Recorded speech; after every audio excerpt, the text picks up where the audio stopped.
कानोर कस्बे में जवाहर विद्यापीठ शिक्षण संस्थान और सोनी समाज के बीच जमीन को लेकर चल रहा विवाद शनिवार को एक बार फिर गर्मा गया। मामला उस समय बढ़ गया जब शिक्षण संस्थान द्वारा जमीन पर लोहे की जालियां लगाने का कार्य शुरू किया गया।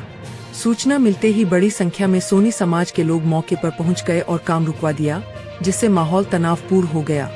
हंगामे की सूचना मिलते ही कानोर थाने से एएसआई लालू रामय जाप्ता मौके पर पहुंचे। स्थिति की गंभीरता और बढ़ती भीड़ को देखते हुए तुरंत भींडर से अतिरिक्त पुलिस जाप्ता बुलाया गया। वहीं कानोर पटवारी कैलाश मेहरा की सूचना पर तहसीलदार वक्ता राम पुरोहित भी घटनास्थल पर पहुंचे और दोनों पक्षों से वार्ता शुरू की। तहसीलदार वक्ता राम पुरोहित ने दोनों पक्षों के प्रबुद्धजनों के साथ लंबी समझाइश की। काफी देर चली चर्चा के बाद दोनों पक्ष सहमत हुए, जिसके बाद मौके से लोहे की जालियां हटाई गईं।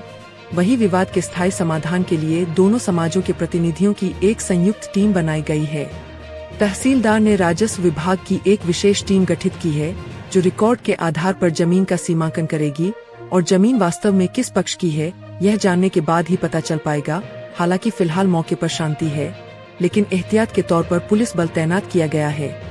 मामले की गंभीरता को देखते हुए दोनों ही पक्षों ने कानोर थाने में अपनी अपनी रिपोर्ट पेश की है। प्रशासन का कहना है कि राजस्व टीम की रिपोर्ट आने के बाद ही आगे की कार्रवाई सुनिश्चित की जाएगी। कानून पुलिस और पटना जिला ने बताया कि जवाहर विद्यापीठ और सोनी समाज का कोई मंदिर है भगवती का, उसके बीच में छोटा सा भाषण था। उसको लेकर विवाद हुआ। सोनी समाज ने कहा हमारा है, देव समाज ने कहा हमारा है। सूचना मिली तो मैं भी मौके पे आया। प्रथम दृष्टिया नक्शे से एकदम से स्पष्ट नहीं हो पा रहा है कि ये जमीन किसकी है, क्योंकि चारों तरफ कंस्ट्रक्शन है, मकान बने हुए हैं। नाप एक रेवेन्यू टीम का गठन करके नाप करवाया जाएगा। दोनों पक्षों से ये संदेश की है कि राजस्व टीम का गठन करके इस भूखंड का सीमांकन करवाया जाएगा।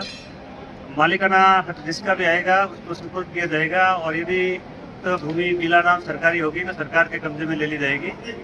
जब तक इसका नाप नहीं हो, भूखंड की स्थिति क्लियर नहीं हो, तब तक दोनों पक्षों ने सहमति जाहिर की है और दोनों पक्षों को पाबंद किया है। साथ ही पुलिस को भी निर्देशित किया है कि जब तक इस भूमि का सीमांकन होकर के टाइटल की स्थिति क्लियर नहीं हो, तब तक इस पर कोई कब्जा करने का, निर्माण करने का किसी प्रकार की कोशिश नहीं करे। ये बात हुई है और दोनों पक्षों ने सहमति जाहिर की है।